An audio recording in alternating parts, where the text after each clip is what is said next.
우리는 마태복음 27장 11절에서 14절을 보겠습니다. 내가 유대인의 왕이냐? 예수님을 팔고 받았던 은 30을 가룟 유다는 성전에 던져 넣고 스스로 뉘우쳐 목매어 죽게 됩니다. 그러나 대제사장들은 그 돈을 성전고에 넣지 않고 토기장이의 밭에 던져 나그네의 묘지로 삼게 되는데, 토기장이는 하나님을 상징하고 밭은 하늘에 미리 떨어져 죽어 많은 열매를 맺을 밭을 말하며, 은 30은 노예의 값으로 사탄의 노예로 살아가는 자신의 백성을 구원하는 대속의 값으로 이 돈을 토기장이의 밭에 던진 것은 하늘에 미리 되어 죽어 많은 열매를 맺어 생명의 양식이 된 복음의 말씀을 대제사장들은 배척한 것입니다. 그래서 하나님은 자신들의 생명을 살릴 양식을 배척한 유대인들을 구원하지 않으시고 이방인 먼저 구원하게 되는 것입니다. 이 말씀을 사도 바울은 하나님의 신비라 말하며, 이 신비는 이방인의 충만한 수가 들어오기까지 이스라엘의 덜어는 우둔하게 된 것이라고 로마서 11장 25절에 말합니다. 이렇게 복음을 배척한 대제사장들은 제2의 유무를 판결하여 사람을 죽일 수 있는 권한을 가진 빌라도에게 예수님을 넘기게 됩니다. 본문 11절을 보도록 하겠습니다. 마태복음 27장 11절, 십자가에 못 박히게 예수를 넘기다.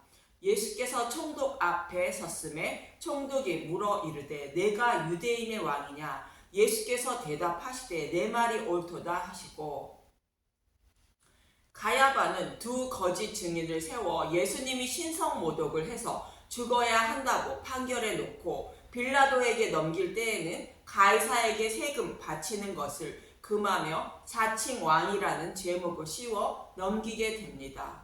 누가복음 23장 1절에서 2절을 보면, 누가복음 23장 1절, 빌라도가 예수께 묻다. 무리가 다 일어나 예수를 빌라도에게 끌고 가서 고발하여 이르되 우리가 이 사람을 보매 우리 백성을 미혹하고 가이사에게 세금 바치는 것을 금하며 자칭 왕 그리스도라 하더이다 하니, 정말 예수님이 가이사에게 세금 바치는 것을 금했는지 마태복음 22장 1절을 보도록 하겠습니다. 이르되 가이사의 것이니이다. 이에 이르시되 그런즉 가이사의 것은 가이사에게, 하나님의 것은 하나님께 바치라 하시니, 이처럼 가야바는 예수님을 죽이기 위하여 거짓으로 증언하며 빌라도에게 넘기는 것입니다.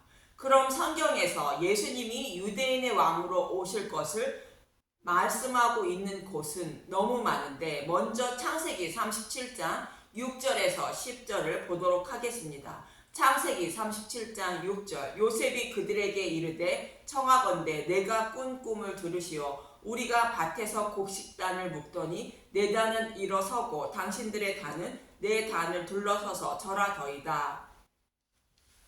우리 밭은 유대인들이 사는 이스라엘 나라를 말하고, 요셉의 단에 형들의 단이 절한다는 것은 요셉이 형들의 왕이 된다는 뜻으로 예수님이 유대인의 왕이 되실 것을 말합니다. 창세기 37장 8절, 그의 형들이 그에게 이르되 내가 참으로 우리의 왕이 되겠느냐, 참으로 우리를 다스리게 되겠느냐 하고 그의 꿈과 그의 말로 말미암아 그를 더욱 미워하더니, 형들이 요셉을 미워하는 것처럼 자신들의 왕으로 오신 예수님을 유대인들은 미워하게 됩니다. 창세기 37장 9절, 요셉이 다시 꿈을 꾸고 그의 형들에게 말하여 이르되 내가 또 꿈을 꾼즉 해와 달과 열한 별이 내게 절하더이다 하니, 그가 그의 꿈을 아버지의 형들에게 말하며 아버지가 그를 꾸짖고 그에게 이르되 내가 꾼 꿈이 무엇이냐? 나와 내 어머니와 내 형들이 참으로 가서 땅에 엎드려 내게 절하겠느냐? 해와 달과 별인 우주 만물이 요셉에게 절하는 것은 요셉이 만왕의 왕이 되는 모습으로 예수님이 죽으시고 부활하셔서 만왕의 왕이 되실 것을 말합니다. 이처럼 요셉의 꿈을 통하여 예수님이 유대인의 왕으로 그리고 유대인들에게 미움을 받아 죽으시고 부활하셔서 만왕의 왕이 되실 것을 말씀하고 있는 것입니다. 그리고 만왕의 왕이 되신 예수님이 자신의 백성을 어떻게 구원하실 것인지를 요셉이 애굽의 총리가 되어 하는 일을 통하여 말씀하고 있는 것입니다. 요셉은 7년 흉년에 쌓아놓은 양식으로 7년 흉년을 맞은 애굽 백성들과 형들의 생명을 구하게 됩니다. 여기서 7년 흉년의 모습은 예수님이 죽으시고 부활하셔서 만왕의 왕이 된 후의 모습으로 저와 여러분이 살아가는 지금 이 시대가 7년 흉년의 기간이며 예수님이 죽으시고 부활하셔서 율법 속에 감추어진 복음을 밝히 드러나신 생명의 양식을 창고에 쌓아놓는 것으로 저와 여러분이 예수님께 곧 요셉에게 나아가 이 양식을 먹어야 생명을 살릴 수 있다는 것을 말씀하고 있는 것입니다. 그런데 요셉은 이 양식만 먹어서는 생명을 살리지 못한다고 베냐민을 데리고 오라 말하는데, 베냐민은 육신의 몸을 입고 오신 예수님을 상징하지만 예수님이 죽으시고 부활하신 후에 오시는 성령님을 상징하기도 합니다. 성령님이 오셔서 마음의 성전을 세워주셔야 복음의 말씀을 먹고 마음판에 새겨 믿음의 용사가 되어 생명을 살릴 수 있기 때문에 요셉은 막내 아우를 곧 베냐민을 데리고 오라고 말하고 있는 것입니다. 그래서 예수님은 죽으시고 부활하셔서 성령님을 보내주신다고 성경은 약속하고 있는데, 요엘서 2장 28절에서 30절을 보겠습니다. 요엘서 2장 28절. 내 영을 만민에게 부어주리니 그 후에 내가 내 영을 만민에게 부어주리니 너희 자녀들이 장래일을 말할 것이며 너희 늙은이는 꿈을 꾸며 너희 젊은이는 이상을 볼 것이며 그때 내가 또 내 영을 남종과 여종에게 부어줄 것이며 내가 이적을 하늘과 땅에 베풀리니 곧 피와 불과 연기 기둥이라. 성령을 만민에게 부어주신다는 말씀인데 하나님 백성 모두에게 부어주신다는 것이며 남녀노소 그리고 남종과 여종들까지도 부어주신다는 것으로 남녀노소 신분의 귀천을 따지지 않고 성령님을 부어주신다는 것입니다. 그렇게 되면 자녀들은 장래일을 말한다는 것으로 구원과 심판이 있음을 알고 복음을 전하게 된다는 것입니다. 늙은이는 꿈을 꾼다는 것은 복음의 말씀을 듣고 깨달아 천국에 들어갈 꿈을 꾸며 살아간다는 뜻인 것입니다. 그리고 젊은이는 이상을 본다는 것은 꿈에서나 볼 수 있는 천국의 아름다움을 보게 된다는 것이며, 또 성령님이 오시게 되면 반드시 구원과 심판이 있음을 알게 된다는 것입니다. 그래서 성령이 임한 사람은 이 땅에 소망을 두지 않고 천국의 아름다움을 보고 천국에 소망을 두고 살아가게 되고 복음을 전하며 살아가게 된다는 뜻인 것입니다. 그럼 예수님이 유대인의 왕으로 오셔서 다스리는 그 나라는 영원할 것이라고 말씀하고 있는 사무엘하 7장 8절에서 15절을 보도록 하겠습니다. 사무엘하 7장 8절. 그러므로 이제 내 종 다윗에게 이와 같이 말하라. 만군의 여호와께서 이와 같이 말씀하시기를 내가 너를 목장 곧 양을 따르는 데에 데려다가 내 백성 이스라엘의 주권자로 삼고 양을 치고 있던 다윗을 이스라엘 왕으로 삼았다는 것입니다. 사무엘하 7장 9절. 내가 가는 모든 곳에서 내가 너와 함께 있어 내 모든 원수를 내 앞에서 멸하였은즉 땅에서 위대한 자들의 이름같이 내 이름을 위대하게 만들어 주리라.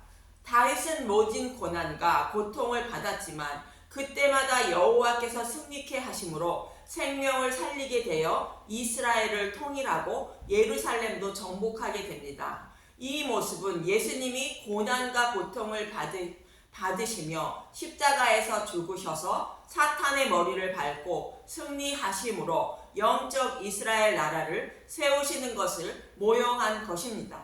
사무엘하 7장 10절. 내가 또 내 백성 이스라엘을 위하여 한 곳을 정하여 그를 심고 그를 거주하게 하고 다시 옮기지 못하게 하며 악한 종류로 전과 같이 그들을 해하지 못하게 하여 전에 내가 사사에게 명령하여 내 백성 이스라엘을 다스리던 때와 같이 아니하게 하고 너를 모든 원수에게서 벗어나 편히 쉬게 하리라. 여호와가 또 내게 이르노니 여호와가 너를 위하여 집을 짓고.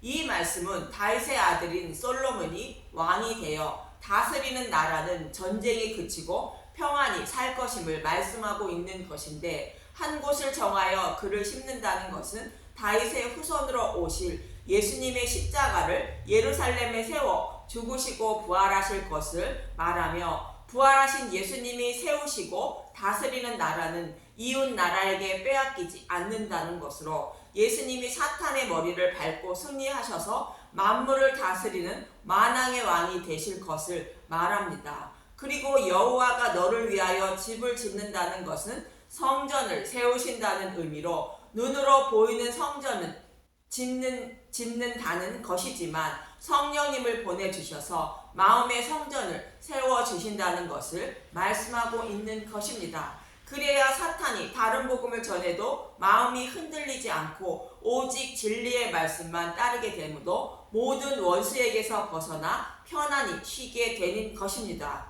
이렇게 솔로몬을 왕으로 세우고 성전을 세워 그가 다스리는 나라를 견고하게 하신다는 것은 예수님이 세우시고 다스릴 나라는 영원할 것임을 말합니다. 사무엘하 7장 12절 내 수완이 차서 내 조상들과 함께 누울 때에 내가 내 몸에서 날 내 씨를 내 뒤에 세워 그의 나라를 견고하게 하리라. 그는 내 이름을 위하여 집을 건축할 것이요 나는 그의 나라 왕위를 영원히 견고하게 하리라.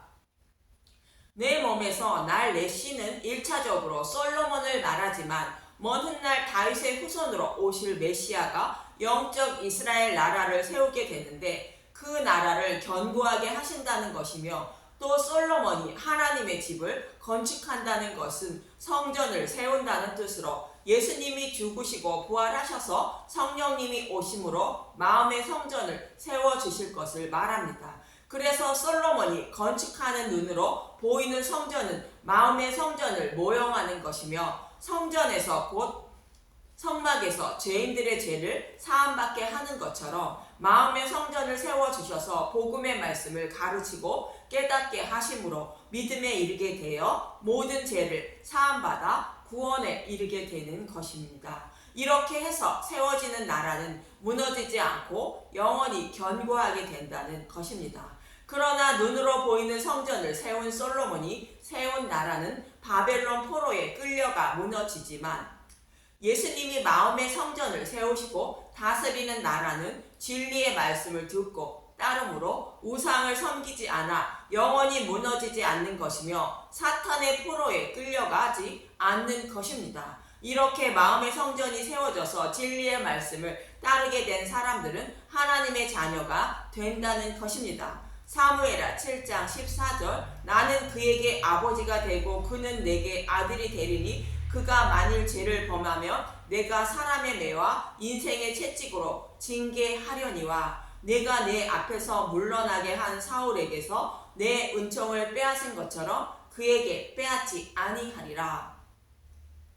사람도 부모와 자녀 간에는 아무리 미워도 갈라놓을 수가 없는 것처럼 하나님과의 관계도 동일하다는 것으로 마음의 성전이 세워진 곧 믿음이 있는 사람은 절대로 하나님이 버리지 않는다는 것입니다. 그러나 자녀가 악한 일을 하면 부모가 자녀를 위하여 체벌을 가하는 것처럼 하나님도 자녀가 악을 행하면 육적인 고통인 주되 지옥불에 들어가게 하지 않는다는 것입니다. 이 외에도 예수님이 유대인 왕으로 오신다는 말씀을 성경 곳곳에서 말씀하고 있는데, 다윗에게 하신 언약의 말씀을 이루어 주시기 위하여 예수님이 오셨다고 말씀하고 있는 누가복음 1장 30절에서 33절은 말합니다. 누가복음 1장 30절 천사가 이르되 마리아여 무서워하지 말라 내가 하나님께 은혜를 입었느니라. 보라 내가 잉태하여 아들을 낳으리니 그 이름을 예수라 하라. 그가 큰 자가 되고 지극히 높으신 이의 아들이라 일컬어질 것이요 주 하나님께서 그 조상 다윗의 왕위를 그에게 주시리. 주시리니 영원히 야곱의 집을 왕으로 다스리실 것이며 그 나라가 무궁하리라. 다윗의 왕위를 그에게 준다는 것은 다윗에게 하신 약속의 말씀을 모두 이루어 주신다는 뜻인 것입니다. 예수님이 죽으시고 부활하셔서 성령님을 보내주셔서 마음의 성전을 세워주시고 영적인 이스라엘 나라를 세워 다스리게 되는데, 그 나라를 영원히 견고하게 하리라는 말씀을 모두 이루어 주신다는 뜻인 것입니다. 이 약속의 말씀은 아브라함과 이삭과 야곱에게 하신 약속의 말씀이라는 뜻으로 영원히 야곱의 집을 왕으로 다스리고 그 나라가 무궁하리라고 말씀하시는 것입니다. 지금까지 살펴본 말씀처럼 예수님은 유대인의 왕으로 오시게 되고 자신의 백성인 유대인들에게 배척을 당하여 죽임을 당하지만 부활하셔서 생명의 양식을 준비하시고 성령님을 보내주셔서 준비하신 생명의 양식을 먹여주시고 깨닫게 하여 믿음의 용사로 만들어 주어 구원해 주신다는 것입니다.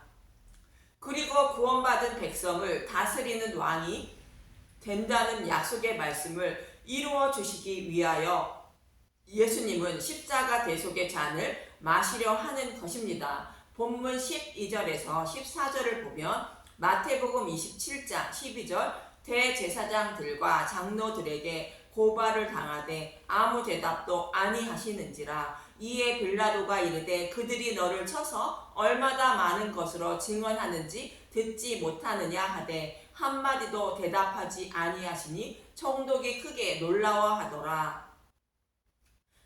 대제사장과 장로들이 예수님을 죽이려고 불리한 증언만 하는데 왜 아무 대답도 없냐고 빌라도는 예수님께 묻고 있는 것입니다. 대제사장과 장로들은 예수님을 죽이기 위하여 거짓 증언만 하고 있는 것이며, 예수님은 약속하신 말씀을 이루어 주시기 위하여 아무 대답도 아니하시고 묵묵히 십자가의 길로 향하고 계시는 것입니다. 이렇게 아무 말이 없으신 예수님의 모습을 이사야 53장 7절에서 8절은 이렇게 말합니다. 이사야 53장 7절, 그가 곤욕을 당하여 괴로울 때도 그의 입을 열지 아니하였으며 마치 도수장으로 끌려가는 어린 양과 털 깎는 자 앞에서 잠잠한 양같이 그의 입을 열지 아니하였도다. 그는 곤욕과 신문을 당하고 끌려갔으나 그 세대 중에 누가 생각하기를 그가 살아있는 자들의 땅에서 끊어짐은 마땅히 형벌 받을 때 내 백성의 허물 때문이라 하였으리요. 그는 예수님을 말하는데 예수님이 땅에서 끊어지는 것은 십자가에서 죽으시는 것을 말하는데 자신의 백성의 허물 때문에 죽으셨다는 것으로 예수님이 자신의 백성의 죄를 대속하시기 위하여 입을 열지 않고 묵묵히 십자가로 향하실 것을 말씀하고 있는 것입니다. 그런데 예수님이 백성의 죄를 대속하기 위하여 십자가에서 죽으신다는 것을 그 누구도 생각하지 못했다는 것입니다. 이처럼 자신의 백성의 죄를 대속하기 위하여 묵묵히 십자가를 향하여 걸어가신 예수님의 모습을 빌립보서 2장 6절에서 11절은 이렇게 말합니다. 빌립보서 2장 6절, 그는 근본 하나님의 본체시나 하나님과 동등됨을 취하실 것을 여기지 아니하시고 오히려 자기를 비워 종의 형체를 가지사 사람들과 같이 되셨고 사람의 모형으로 나타나사 자기를 낮추시고 죽기까지 복종하셨으니 곧 십자가에 죽으심이라.